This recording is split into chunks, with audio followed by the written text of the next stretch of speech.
Magandang araw mga ka-anxiety. Nandito na naman tayo ngayon para magbahagi ng ating mga nalalaman tungkol sa anxiety, depression. Ang pamagat ng video na ito ay hindi nila alam. Bibigyan natin ng reaction at paliwanag ang mga comment nila sa akin, lalo na dun sa mga taong matagal nang nakakaranas ng anxiety, depression, kung bakit hindi sila nakakawala.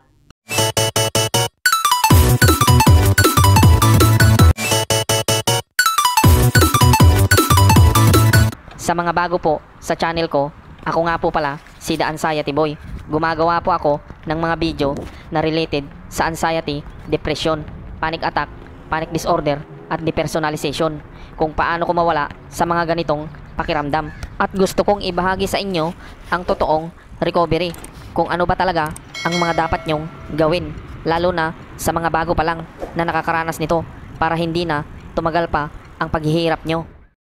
Ito po yung isa. Sabi niya, pakiusap lang po sa mga nagko-comment. Iba-iba ang karanasan ng tao sa medisina. Dahan-dahan po sa pagge-generalize. Nakakatakot po na magbigay ng sobrang conclusive na pahayag tungkol sa gamot, treatment for certain psychological issues, self-healing, etc. Baka po isipin ng iba na ganun din ang kaso nila. Napakahalaga po na magpakonsulta tayo sa psychiatrist or psychologist. Taon po ang ginugol nila para pag-aralan ang mga yan. Ang una nyo pong pwedeng gawin ay magpakonsulta sa clinical psychologist.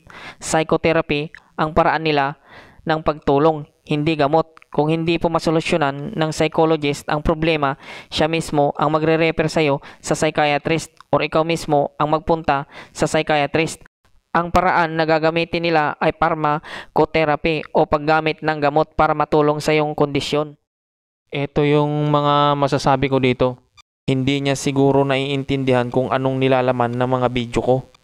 Yung mga nanonood sa mga video ko, hindi naman yan siguro sila magko-comment kung hindi nila nagigets yung mga sinasabi ko. Yung mga sinasabi ko dito sa mga vlog ko ay hindi yan tinuturo ng mga therapist. Paano ko nasabi? Kasi hindi naman talaga nila yan alam ang totoong pakiramdam ng may panic attack, depersonalization. Inaral lang nila yan. Marami akong mga katanungan sa mga therapist ko tungkol sa mga nararamdaman ko, pero hindi nila nasagot. At ang sinasabi lang nila sa akin ay inumin mo itong antidepressant before bed. Disclaimer, hindi ko po sinasabi dito na itigil nyo na ang pag-inom ng gamot at hindi ko rin sinasabi na iwasan nyo na ang therapist nyo. Kasi kung yan ang nagpapagaan sa loob nyo, ay ituloy nyo lang kasi nga personal choice nyo yan. May nagsasabi kasi na 2 years na akong magaling pero bumalik. What? Ang totoo kasing paggaling ay hindi ka natakot sa pagbabalik niya kasi nga nahubaran mo na yan ng maskara. Gusto kong maintindihan yung maigi na ang pagpapapsychiatrist ay personal choice yan. Sabihin na natin na choice mo ngang magpa-psychiatrist pero wala ka namang pera. So anong mangyayari sa'yo? Ang pagpapapsychiatrist kasi ito yung drug therapy na hindi lang ito basta isang linggo, isang buwan, kundi taon. O sabihin na natin na may pera ka nga, kaya mong gastusan yung pagpapapsychiatrist mo. Ang problema, hindi mo naman tumatalab yung mga gamot sa'yo, hindi naman epektibo. So, anong mangyayari sa'yo? Okay, sabihin din natin na gumagana ang gamot at may pera ka para panggastos dyan. Ngayon, ang problema, magiging addicted ka na dyan at magiging saklay mo na siya. Minsan, yung akala natin na gamot ang solusyon sa mga nararamdaman natin ay hindi naman pala. Kasi meron talagang tao na kailangan talagang uminom ng gamot. Meron din tao na kailangan mo talagang maintindihan ang kondisyon mo. Kaya alam ko yung mga nanonood dito sa channel ko ay nagigets na nila kung ano ang ibig kong sabihin. Kasi kung gamot lang talaga ang basihan sa lahat ng nakakaranas ng anxiety, depression, ay wala na sanang nagsusuicide. May salita na pinakamagaling, pinakamatalino, pero pagdating sa sitwasyon na ganito ay hindi ka pwedeng tawaging pinakabobo. Ang tawag talaga sa'yo ay pinaka walang alam. Magkaiba kasi yan. kahit sino pwedeng tamaan nito. Anxiety, depression. Kaya yung may mga anxiety, depression, niloloko ka na nga niya ay hindi mo pa rin alam. Ang ibig kong sabihin dito ay yung pinakawalang alam talaga, kahit matalino ka pa, yan ang magbibigay sa'yo ng pahirap. Ang tinutukoy ko na pinakawalang alam ay yung ayaw nyong tanggapin yung feeling uncomfortable. Kasi nga, wala kayong alam. Pero kung alam mo na yung feeling uncomfortable na yan ay siya pala si recovery, yung pinakamatalino na tao ay madadaig mo pa. Ito naman yung isa. Sabi niya, sana all katulad nyong kaya na. Sana all malakas na ang loob. Sana all may pagkakataon na umahon sa napakadilim na part ng buhay na to. Sana all maging masaya na. Ang paliwanag ko dito ay yung walang kakayahan at yung pakiramdam na hindi komportable ay magkaiba yan sila. Ang walang kakayahang gawin ay wala na talaga yung kakayahan. Yung pakiramdam na hindi komportable ay hindi ka lang talaga komportable kaya hindi mo nagagawa yung mga gusto mo. Pero hindi ibig sabihin ay wala ka ng kakayahan. Kaya ito yung sinasabi ko na salitang pinaka walang alam. Yan talaga yung magbibigay sa'yo ng pahirap. Kung nakakapagsalita lang ang katawan mo, sasabihan ka niyan na umalis ka na dito. Huwag mo akong pakialaman, papagalingin ko ang sarili ko. Ikaw ang sagabal sa paggaling ko. Sabi pa niya, graduating from anxiety is very far from graduation from school. Wala naman din kasing pinagkaiba ito eh. Yung pag gusto mo talagang graduate kay anxiety ay kailangan mo talaga siyang pagtiisan at kailangan mo siyang pagtiyagaan. Ganon din yan sa pag-graduate sa school na kailangan mo talagang pagtiyagaan at kailangan mong pagtiisan. Tama ka, marami talagang faktor kung bakit nagkakaroon ng anxiety ang isang tao. Ang salitang pinaka walang alam ay yan talaga ang magkukulong sa'yo kay anxiety. Ang recovery ay nasa kamay mo mismo.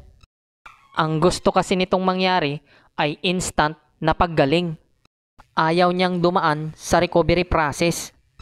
Kaya maliit talaga ang tsansa nito na makarecover. Ito naman yung mga nakilala ko sa group na may mga anxiety, depression at sila ay nagpapapsychiatrist na. Yung iba 17 years, yung iba 20 years at meron pang 30 years nang naggagamot. Binabahagi ko sa kanila kung ano ang mga dapat gawin kaya lang tinawanan lang nila ako. Okay, basahin natin yung isa sa mga comment. Ito naman ay nagsasuffer ito ng mahigit 10 years na. Sabi niya, lahat naman po kaming may disorder nagsasabi na acceptance is the key talaga dahil alam namin po na wala pa namang gumagaling sa gamot. Alam naming pantulong lang yun. Pasensya na misinterpret namin yung comment mo doon kaya napareact kami. Anyway, uulitin ko, may gamot man o wala kapag disorder na, kakalma ka lang. Pero bigla na namang sasabog kapag may major trigger. Hindi mo pa ito kasi naranasan yung matruma kaya wala pang effect sa'yo ang pagbabalik. Eksperyensado na po namin yan. Kahit magtanong ka pa sa mga 30 years nang may kondisyon katulad namin, bumabalik po talaga. Ang mali niya dito ay doon siya nagtatanong sa 30 years nang nagsasuffer. Kaya yung 30 years nang nagsasuffer ay walang may bibigay na kasagutan dahil siya mismo hindi niya alam. At yung sinasabi niya na major trigger ay iisa lang yan ang nagpapalakas sa energy na yan ay walang iba kundi ang judgmental mo o yung reaction mo. Pati yung sinasabi niya dito na bumabalik talaga ay ang ibig sabihin talaga niyan ay hindi mo talaga siya tinanggap. Kasi pag hindi mo talaga siya tinanggap, hindi ka talaga niyan tatantanan. Actually, hindi naman talaga para sa kanya yung comment ko doon sa isang group, kundi ito ay sumagot lang talaga ito.